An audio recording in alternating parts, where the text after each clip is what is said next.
we are just on the E shapes. I skipped a week because of the week off. Sorry about that. So we are creating with the E. We are just learning the E shapes today. Next week we will be creating with the E and the G shapes. That's why I was sort of talking over my own words there. So E shapes. Last week we created with the A and the G shapes, which that's where my head was. We have this nice trunk between the A and the G shapes.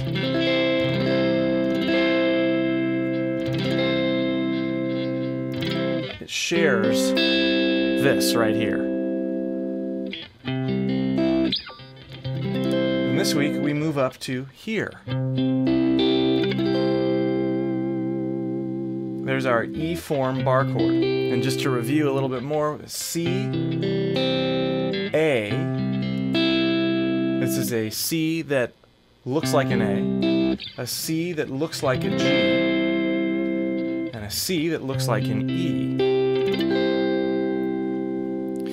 And we're not all that concerned about being able to play the full form. We're more concerned about understanding where the notes are, how to use them together artistically. That's where the freedom comes from. That's where being able to pull a portion of something out of one of these shapes is so incredibly valuable.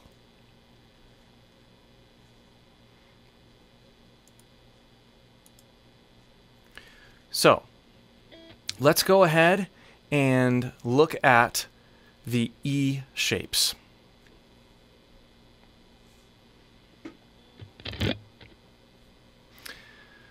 All right, the E scale starts here on the 8th fret. This is the E shape. It's C, but it's the E shape.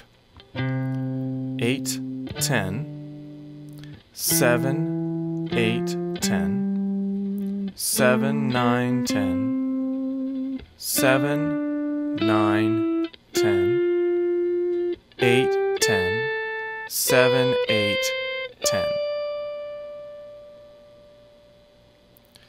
And then let's just do the up a few more times.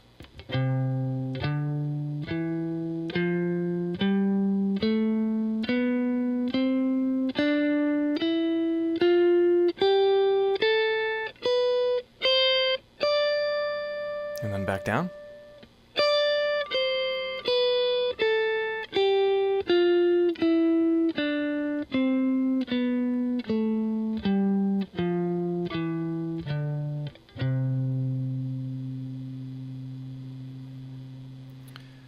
Scale, a few more times, slow. And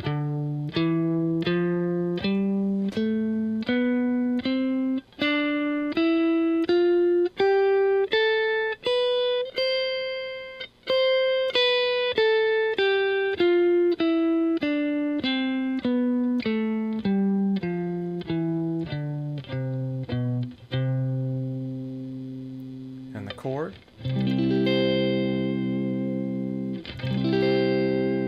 Really neat to be able to see that chord within the scale.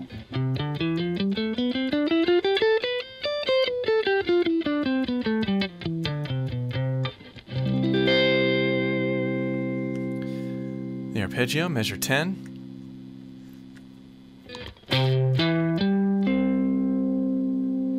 Eight, 7, 10, 10, 9, 8, 8.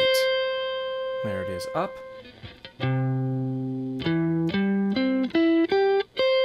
So we can see this shape in that triad.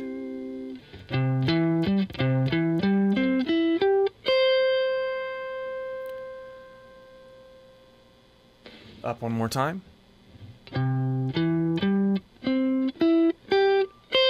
Back down. Arpeggio again, a whole thing.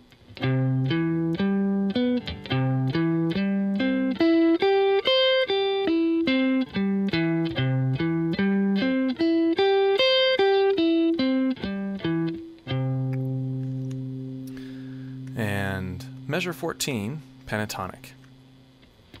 8, 10, 7, 10, 7, 10, 7, 9, 8, 10, 8, 10.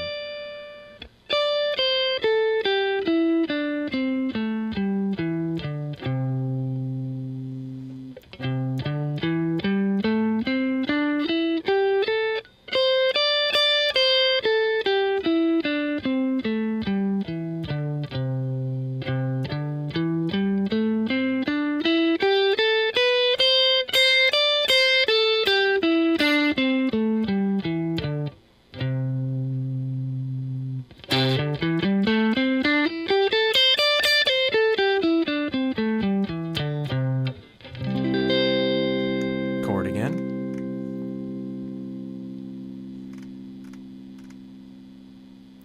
Let's review all of them back to back.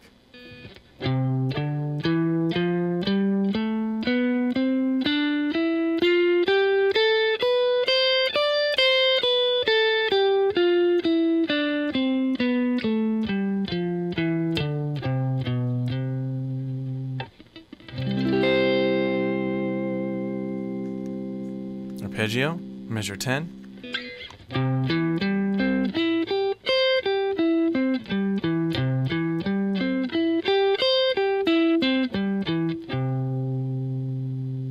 And pentatonic.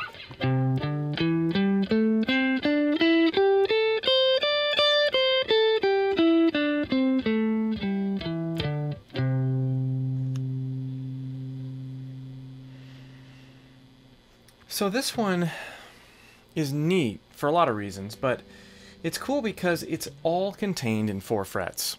Every single shape. Actually, this one's contained in 3, but it doesn't leave these 4 frets. A lot of these other ones have these little shifts.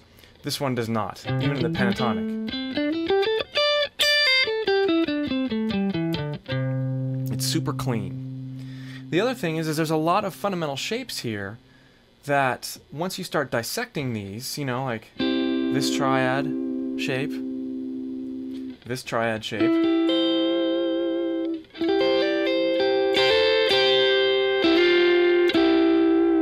that little box there is so fun. Same with this one.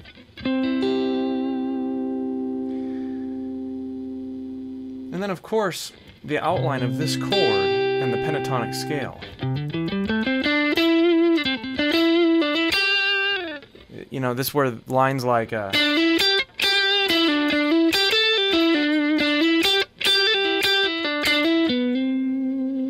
like that. I mean, it's a very ubiquitous sounding. I'd say maybe the next most popular to the G shape. You know.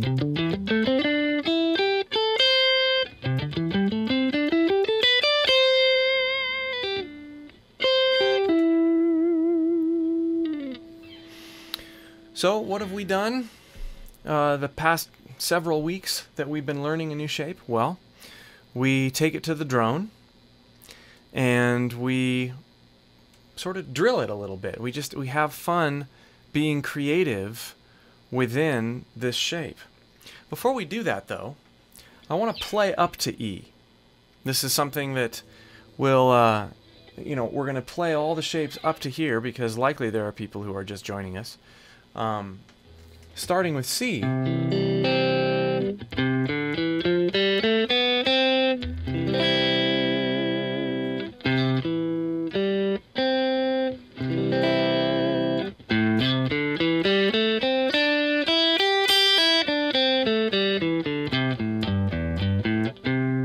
C shape in the key of C. A shape in the key of C. This is all stuff that we've covered in the weeks past, which is why I'm blowing through it right now.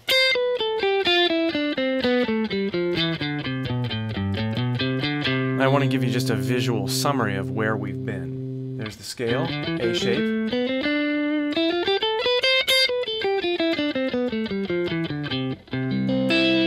Pentatonic, A shape.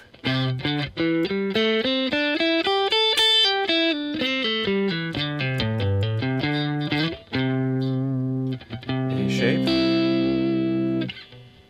shape.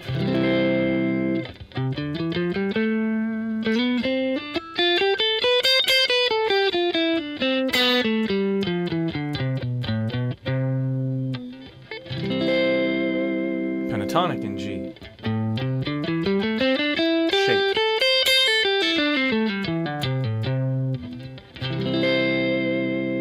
And then finally, we bring ourselves to our new group here.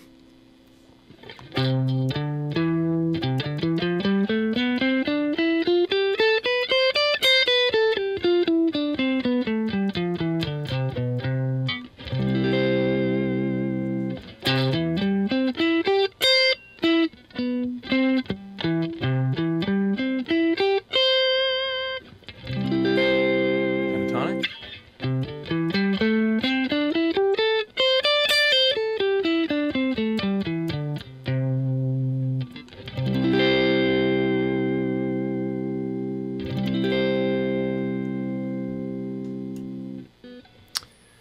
Any questions? I'm still confused how to play the right shapes in their right spots for a chord progression like A, E, and C sharp. Okay, well, let's go over that. Great question. I'm still confused how to play the right shapes in their right spots. Basically, it's just about finding the roots. So, and it's about knowing what key you're playing in. But we have A, E, and C sharp. So is C sharp a minor chord?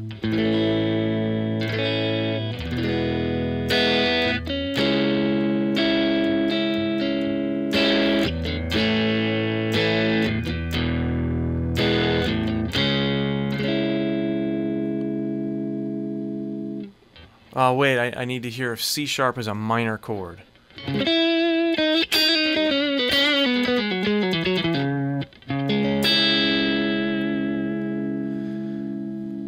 We'll assume that it is, which C sharp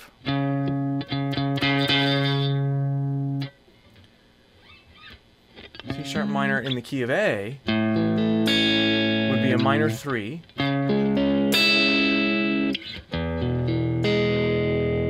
And E would be the 5 chord. Less likely, that's less likely. More likely is that it would be in the key of E.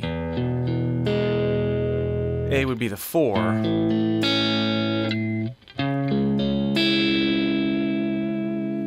Okay.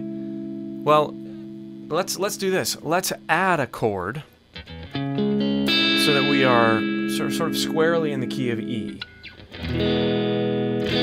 So we'll go E, A, C sharp, minor, B.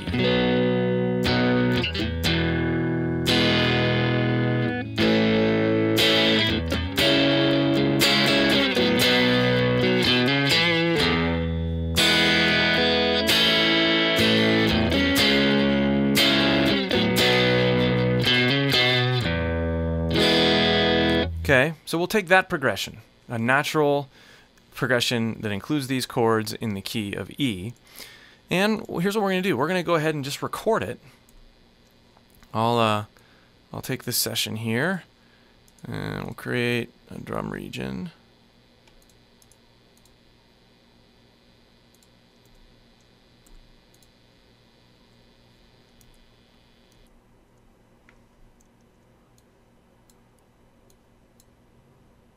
And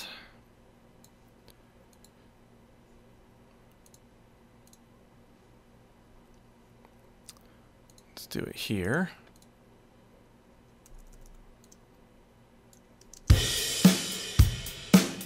Good enough.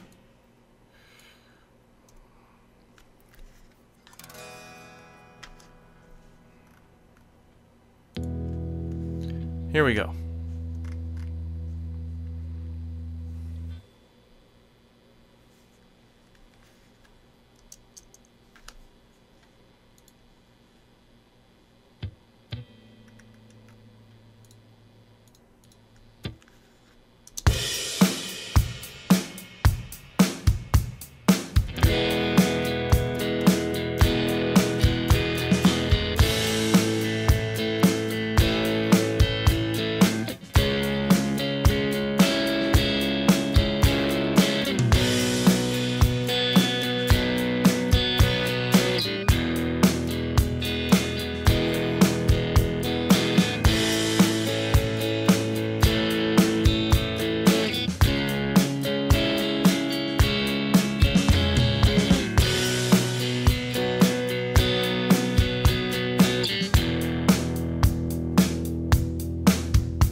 Okay.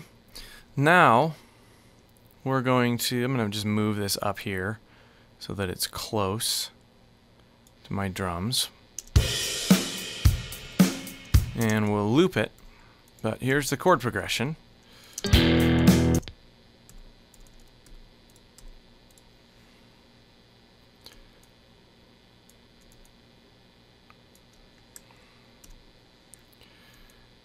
And good enough. Maybe we'll stretch this out and get a little bit more. Okay, so now we have this mini backing track. Let's duplicate my guitar and give myself something else to play with. And maybe we'll put a little delay on it or something just to spice it up.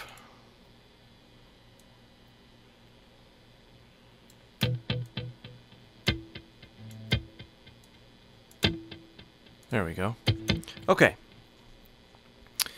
So, we're in the key of E.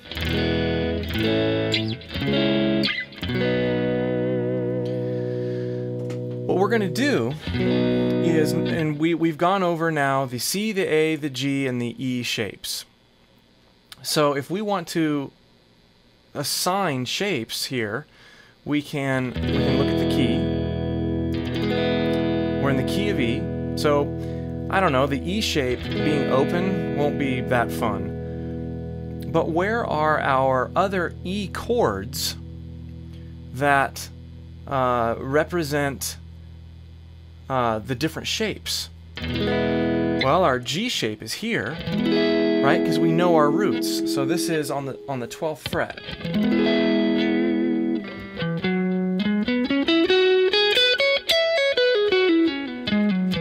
Right? There's our E. We're in the key of E.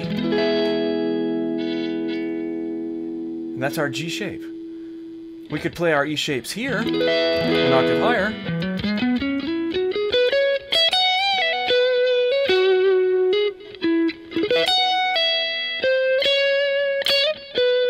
That'll sound great. We can play our A shape.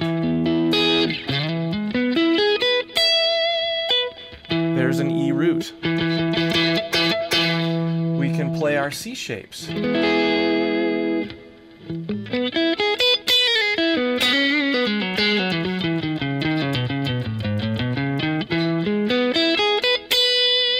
So we can play C, A, G, E,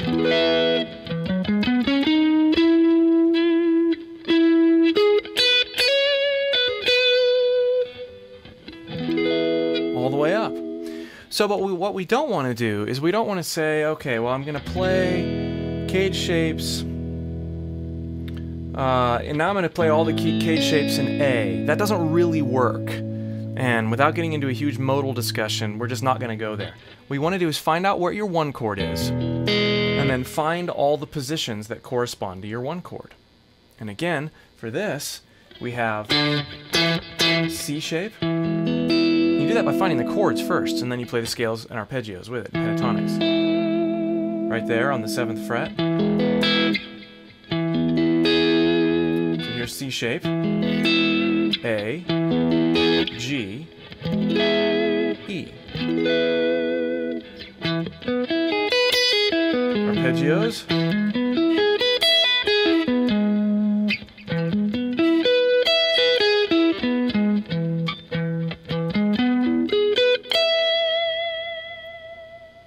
Pentatonics.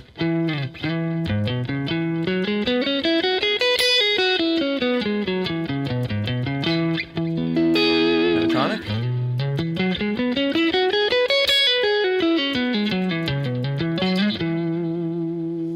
That was our A-shaped pentatonic, G-shaped pentatonic.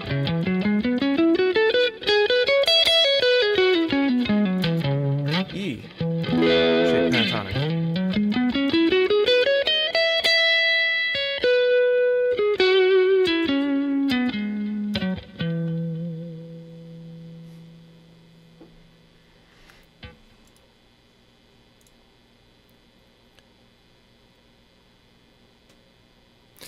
Does that answer your question? I'll improvise a little bit over the progression, but does that help you in terms of being confused, finding the right shapes? There is no right shape. It's just finding all the shapes, you know, that are available over your root. So let's go ahead and play a little here over this.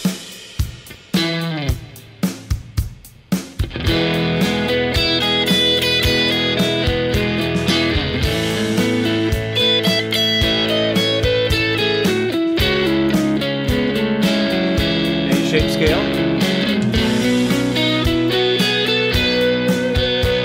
E-shape scale.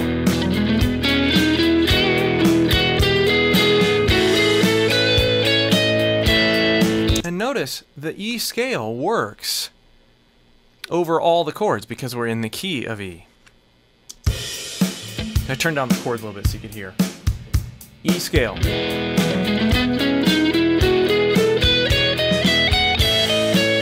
Right, see that position? You can use that position all day.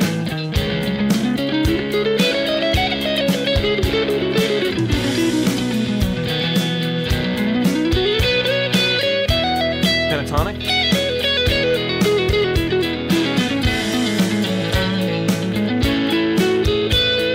The arpeggio, or part of it.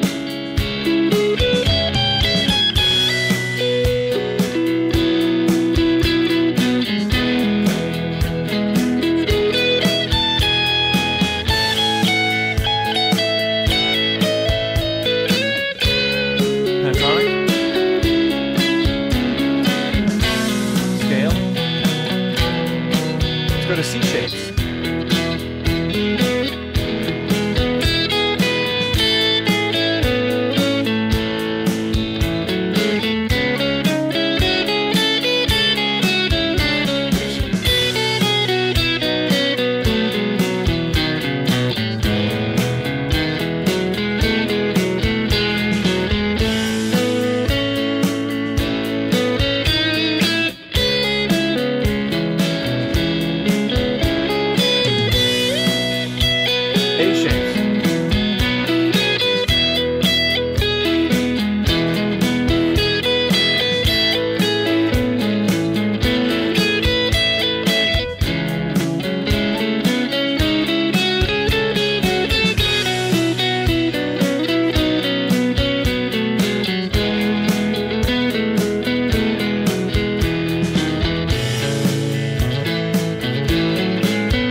E-shape pentatonic, G-shape. Now, where we've really gone above and beyond with the other shapes, and we'll do that with E next week, is that we don't just play patterns. I'm demonstrating patterns right now to show you how to find the patterns, but that's not really the best way to do it. That's not the most fun, and it's certainly not the most musical. The idea is to borrow from these shapes and create actual parts. All right.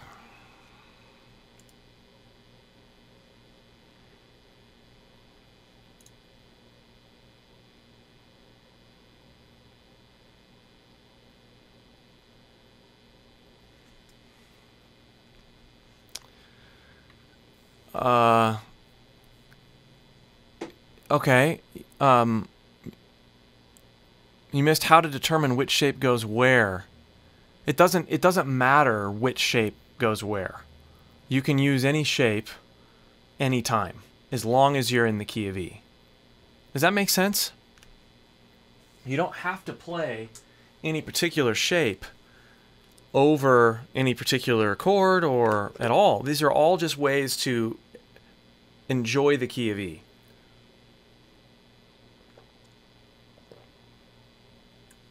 So it's not like you have to assign a shape to a particular chord because we're in the key of E. All shapes, as long as you're in E, all shapes will work over all chords. Let me demonstrate that again. I hope that makes sense. The shapes are not dependent on the chord, they're dependent on the key. The shapes are just a tool to help you navigate the fretboard. So I can play this E-shaped E scale, E-shaped E major scale, or I can play this G-shape C minor, or this G-shape E major pentatonic scale. Let's just do that. I'll just play that over all the chords, and it'll work.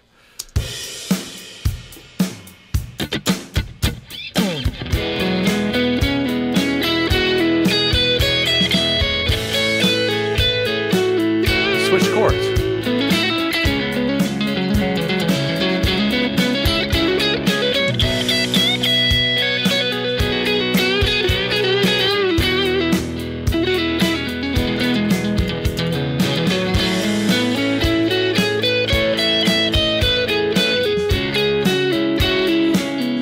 Maybe I'll switch to that E-shaped scale.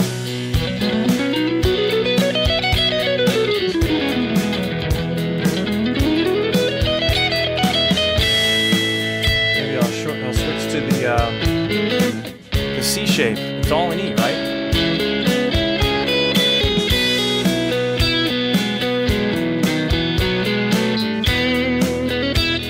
Now the trick is to not make it sound so scalar. That's where phrasing comes in. That's where you start leaning on certain notes, and that's just ear training. That's just getting familiar with how certain notes, you know, feel over at a certain point in the progression. It's getting to know your progression, getting to know your positions.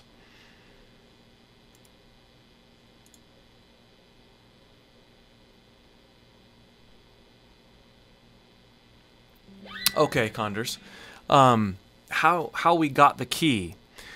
If you recall, I believe it wasn't in this particular course. It was last week, or the last time we met with making modal melodies. But I'll share it again this time. I think we actually went over it in Fretboard Roadmap too. But let me find the key transposition table.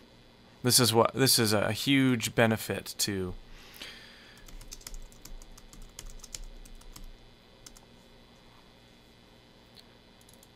finding your key.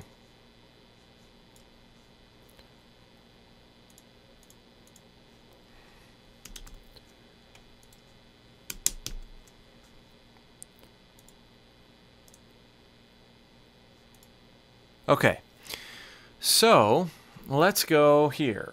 Key transposition table. We've gone over this many times in my lessons. And it's a great tool. This is a list of all the chords in all the keys.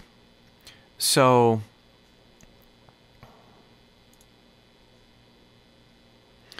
in the key of C, these are your chords. In the key of E, you said that you had an A, an E, and a C sharp minor.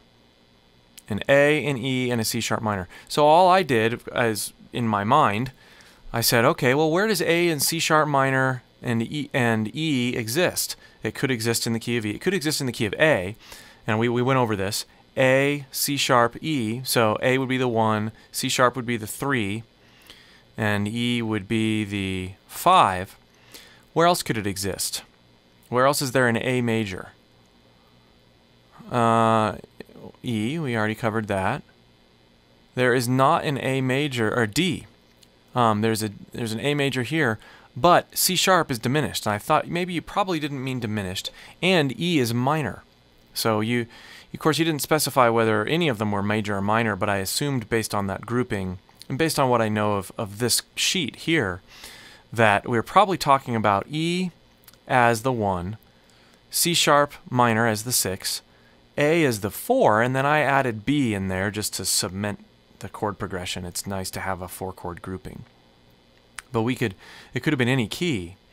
So once you know what the key is, and a lot of that's just sound too, like what does it sound like? Where does it sound like it wants to go? And without hearing you play it, I just had to make some assumptions. as to what the key was.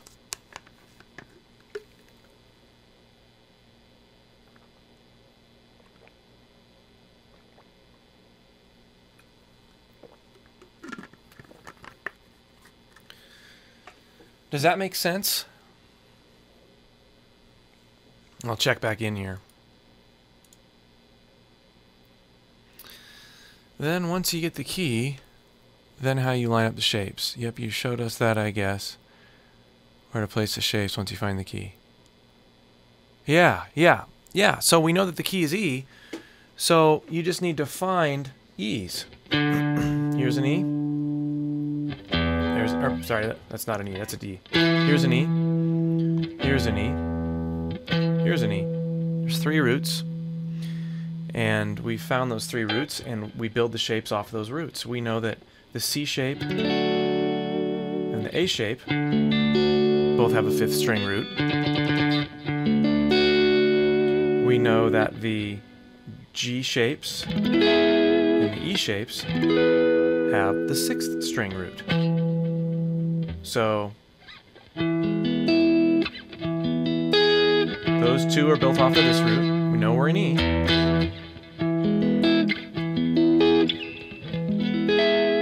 We know that these 2 are built off of this root. Like that. And then it's just a matter of plugging in all the other shapes we've learned around these chords.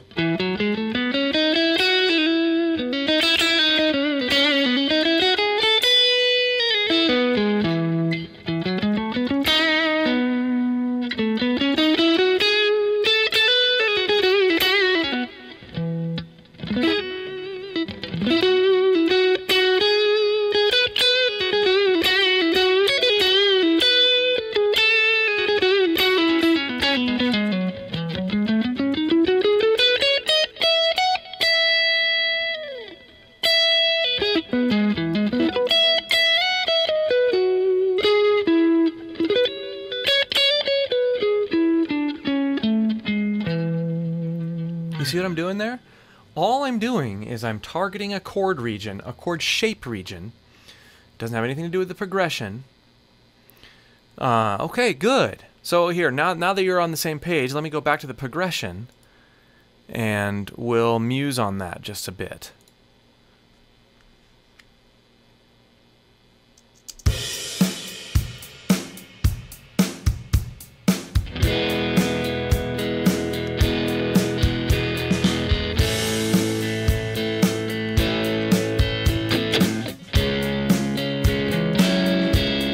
Regular E shape.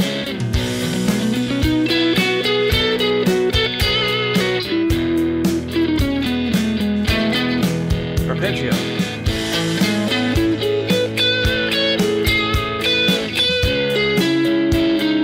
Scale.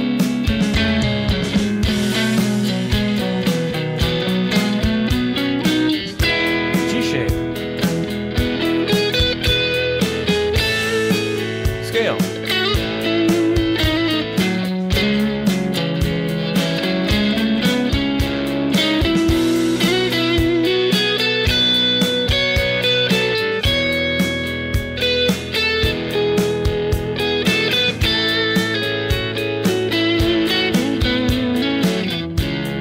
A shape.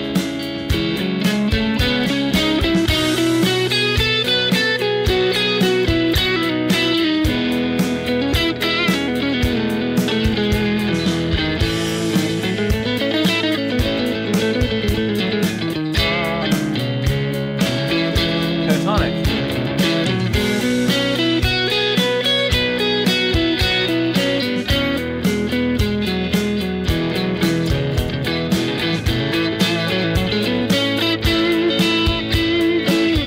Shape.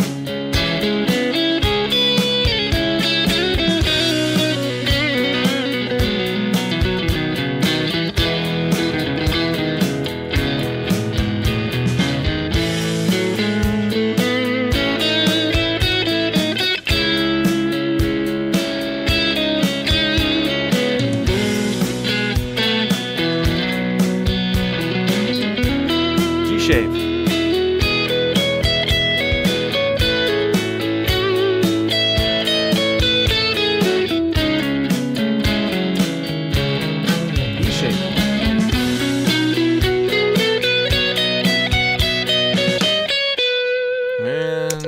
loop ran out. So, we check in here again.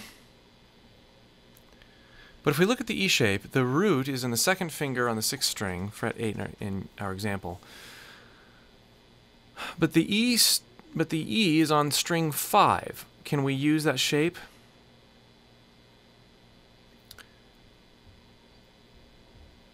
If we look at the E shape, okay, if we look at the E shape, the root is second finger, 6th string, yes.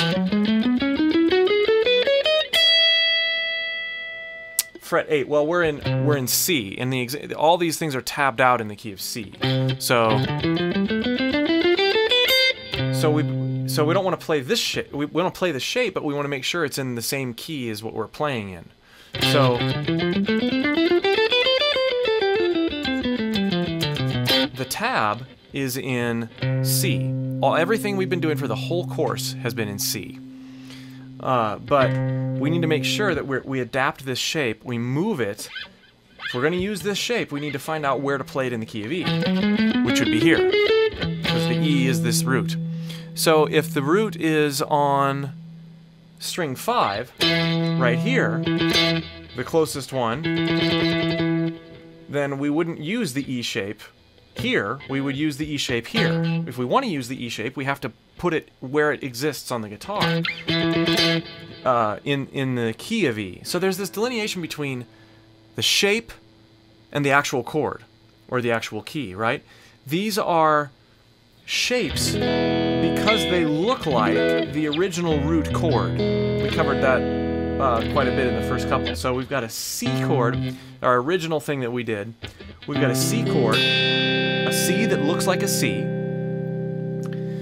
Then we've got a C that looks like an A. See how it looks like an A? It's not an A chord, it's a C that looks like an A chord. Then we've got a C that looks like a G. See, it looks like a G. But it's a C because of where we're playing it on the neck.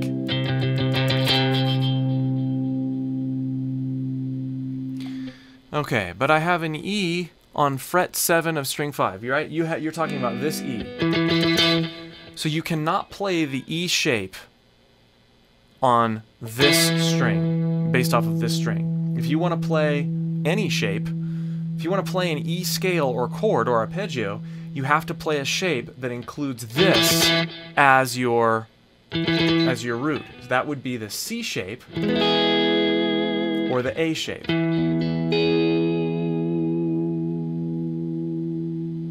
C shape, if you want to use this note, C shape or the A shape, I'm sorry. C shape or the A shape.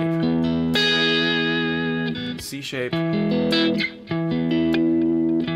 If we're playing in the key of E and you want to use this particular note on the guitar, you have to use these shapes.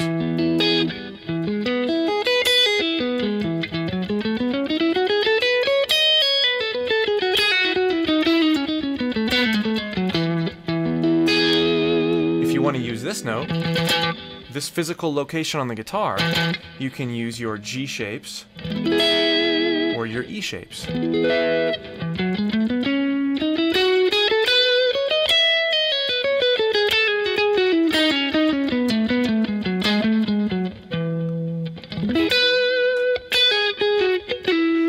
You're very welcome. I'm glad that makes sense. And this is important that you understand this delineation between the actual chord. So like this is an actual E chord, right? This here is a B chord that looks like an E, right? It looks like an E. We're just using our first finger to tape it up. This, and we can play chords all over the place. You do this all the time with bar chords. We can play any chord we want and have it look like an E.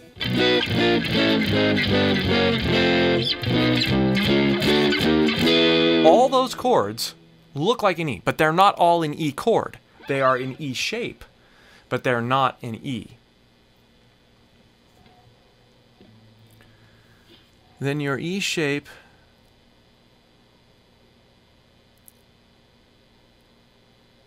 right, your E shape if you're closed, it would be right here. You can play it open, but that's no fun. It's much easier to see when you're playing it.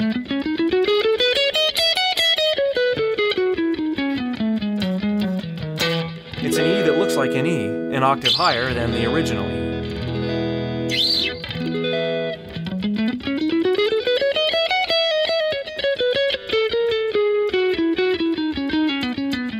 Great questions. Thank you for asking these clarifying questions. A lot of times I have no idea what is, you know, going from my brain to your guys' brain because it's not two-way communication. Well, it is, but it's delayed and stuff like that. So I really appreciate these questions, and I really appreciate you asking clarifying questions so that I can make sure that you guys are understanding exactly what's going on. Are there any other questions? Is this making sense? We've covered the E shapes. You have the tabs. Thank you for the chord progression idea too. That was even more fun than playing over the drone, which we tend to do in these Learn the Shapes sessions. So I'll wait for just a second. See if they're, particularly from Mara Luza, I'm sorry if I'm butchering that, and Condors. But if there's any other questions, please don't hesitate to ask.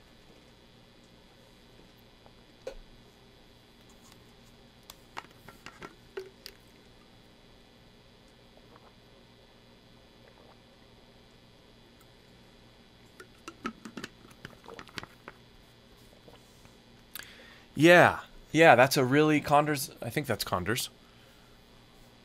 Yeah, I think that is a great way to put it. The location of whatever note determines where the shapes reside and what shapes you might want to use while you're improvising.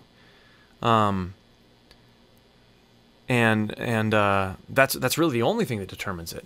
Once you determine the key, then you can and you can. The rules are also, you know, like if it sounds good, do it, basically, right? But if you've got these guides, we're in the key of E with this chord progression, and then you want to throw in a C shape, but it's not in the key of E.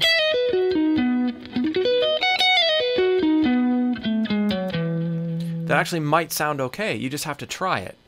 But this is where you want to start. Because what I did is I played a B chord that looks like a C. And this gets into a whole nother level, which we've touched on in other weeks. But if I go here, and we're playing in the key of E, I want to play a B that looks like a C, because it's in the same area as the E that looks like an E. I can. Because if you look at the key of E, B is my 5 chord. So I could do that. I could totally do that. So you can start, once you go chord by chord, as long as you're staying within the key of E, you can do a lot of damage here. So if we look at this, our example,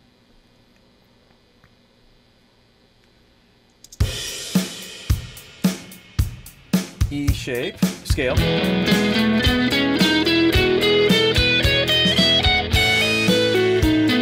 That actually doesn't sound good because that's an A. It's an A chord. But we could play an A chord that looks like a C, right? We could do that and play that arpeggio. We can't necessarily play.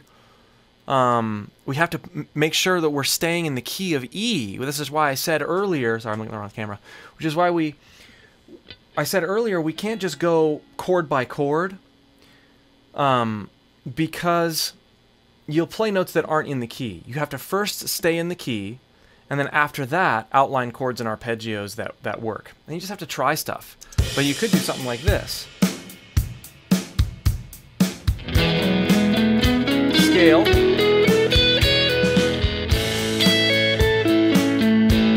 But if I were to play the A major scale there,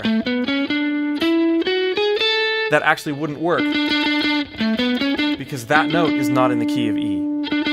It's this note. And that gets into a bunch of modal stuff, which we're not really going to get into. But you can absolutely outline the chords with other chord shapes. I hope that makes sense.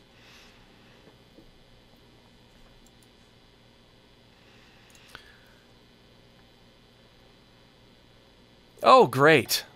I'm so glad, Z family.